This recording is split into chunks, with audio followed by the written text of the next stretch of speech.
आपने कैसे मैनेज किया इस टाइम को to reach at this destination? देखिए, मेरा ऐसा मानना है, कई बार जिंदगी में मैं लेजीनेस को अलग नहीं करूंगा। एक उदाहरण से समझिए इस बात को। आप गाजियाबाद में हैं, कानपुर में एक नौकरी की यहां से आपको इंटरव्यू कॉल आया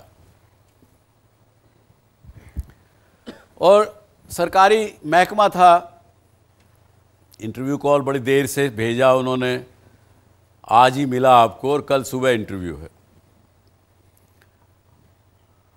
आपने पता किया कि कानपुर ट्रेन जाएगी, कल सुबह जाएगी, 5 बजे जाएगी, 3.5 घंटे में वहाँ पहुँच जाएगी।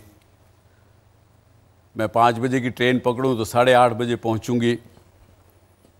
आधा पौना घंटा रास्ते में लगेगा, 9 सवा 9 बज जाएंगे। 10 बजे का इंटरव्यू है, 45 मिनट मेरे हाथ में है अभी, चलो हो जाएगा काम। ये सोच के इंटरव्यू की तैयारी करके रात को आप सो गए।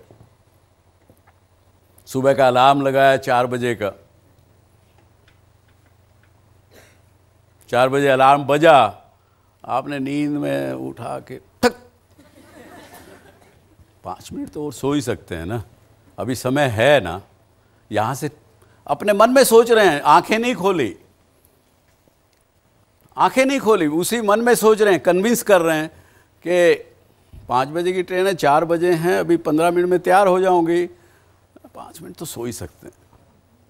और ये कह के सो गए, लेकिन झपकी ऐसे आई, 1 घंटा निकल गया। अब तब क्या हालत होती है, कौन बताएगा? हालत तब क्या होती है कि अरे बाप रे, मर गए, दौड़े उठे भागे किए, स्टेशन पहुंच भी गए कैसे, स्कूटर वाले को डबल पैसा दिया, 3 गुना पैसा दिया। स्टेशन पहुंचे तो वो ट्रेन जा रही है सामने से, निकल गई ट्रेन। इंटरव्यू देने नहीं पहुंच पाए, नौकरी नहीं मिली, 6 महीने और निकल गए और कोई नौकरी नहीं मिली। केवल उस 5 मिनट ने लाइफ का सारा हुलिया बदल दिया। जिस दिन इंसान को यह समझ में आया कि 5 मिनट में पूरी लाइफ का सारा कुछ सिलसिला, आउटकम बदल सकता है, उस दिन लेजीनेस नहीं होगी। और इसी तरह से एक और उदाहरण समझिए, उससे समझिए। छुट्टियों में IMT से आप घर गए, इच्छा है स्विट्जरलैंड जाने की, पापा ने कह दिया चलो चलेंगे कल सुबह। मेरी भी छुट्टियां हैं, लेकिन कल सुबह जल्दी निकलना पड़ेगा, 4 बजे भाई दिल्ली पहुंचना है। दिल्ली से फ्लाइट मिलेगी 6 बजे। तब कैसे बिहेव करते हो आप?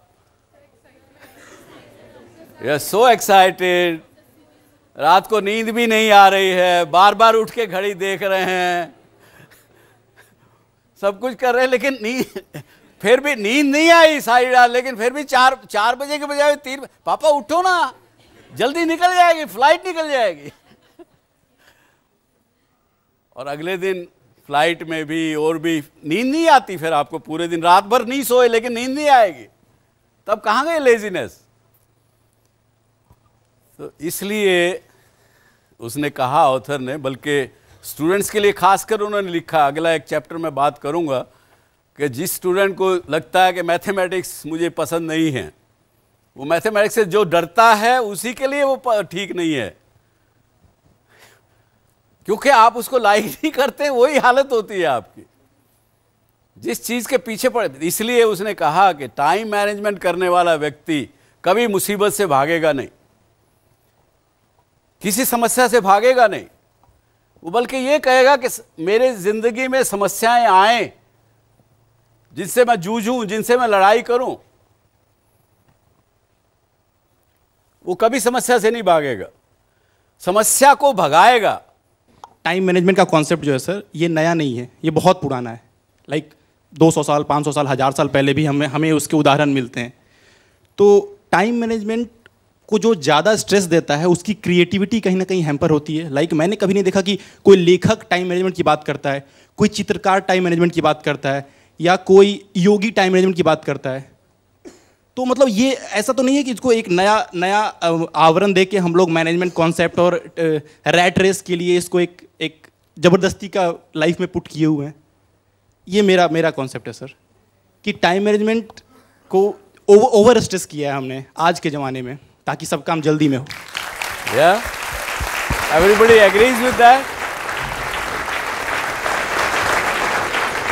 आपको क्या, आपका ये जो ओवर स्ट्रेस, मान लिया मैंने आपकी बात, क्योंकि सारा पूरे हाउस ने आपकी बात पे ताली बजाई, तो आप ये क्या कहना चाहते हैं कि हमको टाइम मैनेजमेंट करने पर स्ट्रेस नहीं करना चाहिए या टाइम मैनेजमेंट नहीं करना चाहिए? सर, अगर आप फ्री छोड़ दिया जाए किसी टैलेंट को, तो उसमें जो पोटेंशियल है, रादर देन आप बाउंड करो कि आपको ये आज शाम तक करना है, मुझे ये करना ही है, एनी स्फेयर ऑफ लाइफ। मैं आपको बता रहा हूं कि मैं पंक्चुअलिटी को ही टाइम मैनेजमेंट समझता था, जब तक यहाँ आने की मुझे, बल्कि स्टूडेंट से ही मेरे को प्रश्न मिला, तब मैंने उसको पढ़ा, और जो पढ़ा तो इसमें समझ में आया कि अरे ये तो बहुत गहरा विषय है।